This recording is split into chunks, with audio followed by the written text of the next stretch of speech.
நல்லா இவங்களுக்கு தூக்கம் வரும். தூங்கி எந்திரிச்சதும் காலையில சரியாயிடும். காலையில கொஞ்சம் கஞ்சி மட்டும் கொடுக்க சொல்லுங்க. மறுபடியும் ஃபீவர் வந்தா எனக்கு கால் பண்ணுங்க, நான் வந்து பாக்குறேன். நான் அப்ப கிளம்புறேன்.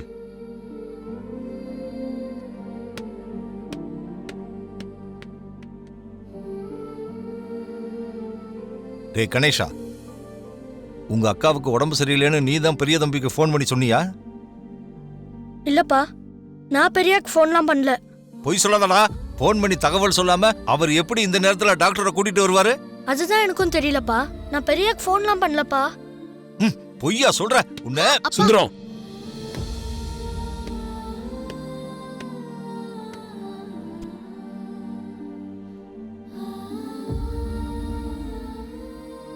கணேஷ் எனக்கு ஃபோன்ல எதுவும் பண்ணல. யாரும் உங்களுக்கு ஃபோன் பண்ணி தகவல் சொல்லாம பார்வதிக்கு உடம்பு சரியில்லைன்னு உங்களுக்கு எப்படி பெரிய தம்பி தெரியும்? பார்வதிக்கு எதனா ஒண்ணுனா யாரும் சொல்லாமலே எனக்கு தெரியும். உடம்ப பார்த்துக்கோ பார்வதி, நல்லா தூங்கு.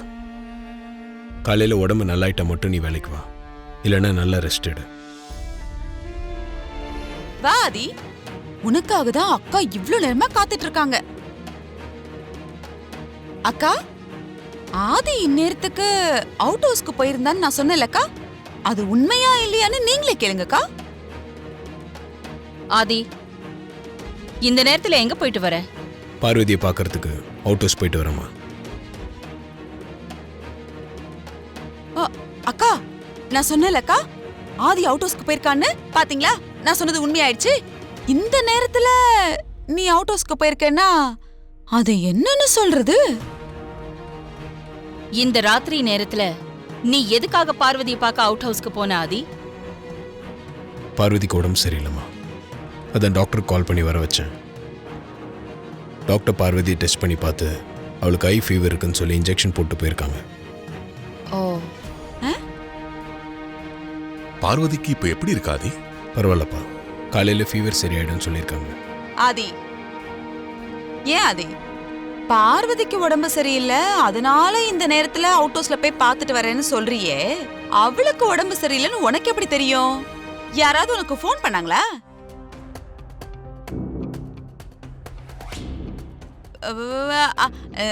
நான் எதுவும் தப்பா கேட்கலையே. அவ வேலையெல்லாம் முடிச்சிட்டு இங்க இருந்து கிளம்பி போகும்போது நல்லா தானே இருந்தா. இப்ப நீ வந்து திடீர்னு அவளுக்கு ஃபீவர்னு சொல்ற, அது எப்படி உனக்கு தெரியும்? அதான் உனக்கு யாராவது ஃபோன் பண்ணி சொன்னாங்களான்னு கேட்டேன். எனக்கு யாரும் ஃபோன் பண்ணல, நான் அதான் ஃபோன் பண்ணி தெரிஞ்சுக்கிட்டேன். என்னது, நீ ஃபோன் பண்ணி கேட்டியா? ஆமா, இந்த நேரத்துல நீ எதுக்கு அவளுக்கு ஃபோன் பண்ண? பார்வதிக்கு எதனா ஒண்ணுனா என் இடது கண் துடுக்க ஆரம்பிச்சிடும்.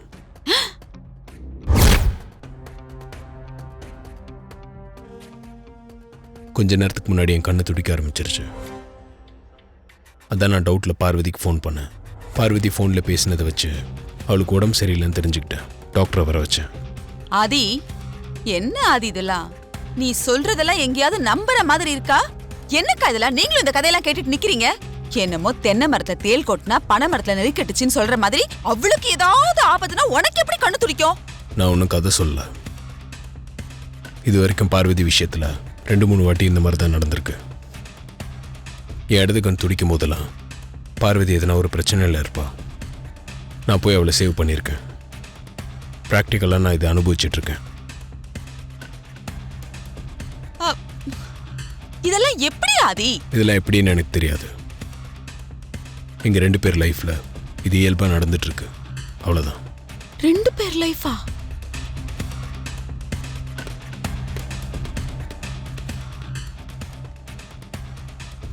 இவன் இவ்ளோ தைரியமா பேசிட்டு போறான். அகிலா கிட்ட இவ்ளோ எடுத்து கொடுத்து இவ சில மாதிரி நிக்கிறா.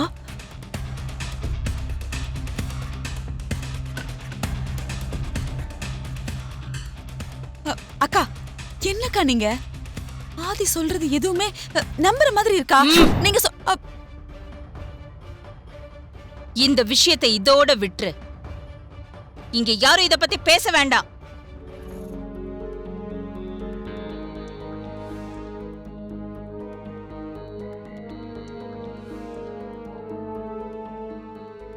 ஆதி சொன்னத அகிலா யோசிக்க ஆரம்பிச்சிட்டா போல இருக்கே. ஆதி எதையாவது சொல்லி சமாளிச்சிருந்தா கூட அதை வச்சு நம்ம அகிலாவை சமாதானம் பண்ண முயற்சி பண்ணலாம். ஆனா ஆதி கொஞ்சம் கூட ஒளிவு மறைவு இல்லாம உண்மையை போட்டு உடைச்சிட்டானே. இப்ப அகிலாவை எப்படி சமாதானப்படுத்துறது? என்ன சொல்லி சமாதானப்படுத்துறது? சரி, எதையாவது சொல்லி சமாளிப்போம்.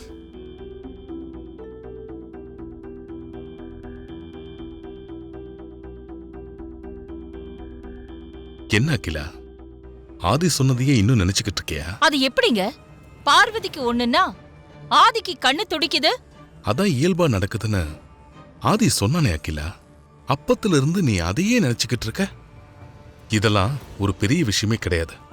விட்டு தள்ள அகிலா. என்னங்க பேசுறீங்க? எப்படி உங்களால இப்படி பேச முடியுது? பார்வதி யாரு? எங்கேயோ ஒரு கிராமத்துல பிறந்து வளர்ந்த ஒரு சாதாரண கிராமத்து பொண்ணு, நம்ம வீட்டு சமையல்காரிங்க. ஆனா நம்ம ஆதி சவுத் இந்தியாலே நம்பர் 1 பிசினஸ் மேன். இந்த ஆதிக்கடவுர் பரம்பரைக்கே அடுத்த வாரிசு. ஆனா அவளுக்கு ஒண்ணுனா இவனுக்கு கண்ணு துடிக்குதுன்னு சொல்றான். இத பாருங்க, ஆதி மேல எனக்கு நம்பிக்கை எல்லாம் இருக்கு.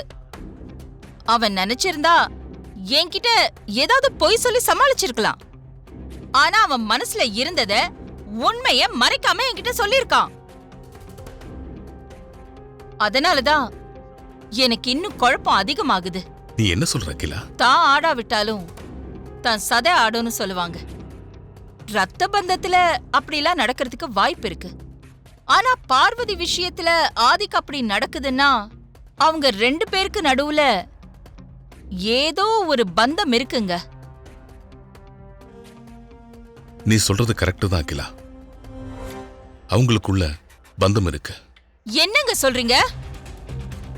அவங்களுக்குள்ள எந்த பந்தமும் இருக்காதுன்னு நான் சொன்னதுக்கு நீங்க மறுப்பு சொல்லுவீங்கன்னு பார்த்தா ஆமா பந்தம் இருக்குன்னு நீங்களும் சொல்றீங்க. அகிலா, நீ குழப்பத்துல யோசிக்காம அவங்களுக்குள்ள பந்தம் இருக்குன்னு சொல்ற. ஆனா நான் நல்லா யோசிச்சு பார்த்து தான் சொல்றேன். ஆதிக்கும் பார்வதிக்கும் ஏதோ பூர்வ ஜென்ம பந்தம் இருக்கு. அந்த பந்தம் இருக்கிறதுனால தான் இப்படிலாம் நடக்குதுன்னு நான் நினைக்கிறேன். அதனால தான் ஆதிக்கு ஏதாவது ஒண்ணுன்னா பார்வதி துடிச்சு போறா. ஆதிக்கு கண்ணு துடிச்சா பார்வதிக்கு பிரச்சனைன்னு ஆதி துடிச்சு போறான். அந்த பூர்வ ஜென்ம பந்தத்தால இப்படிலாம் நடக்குது. என்னங்க என்னென்னமோ சொல்லிட்டு இருக்கீங்க? இதெல்லாம் சரி வருமாங்க?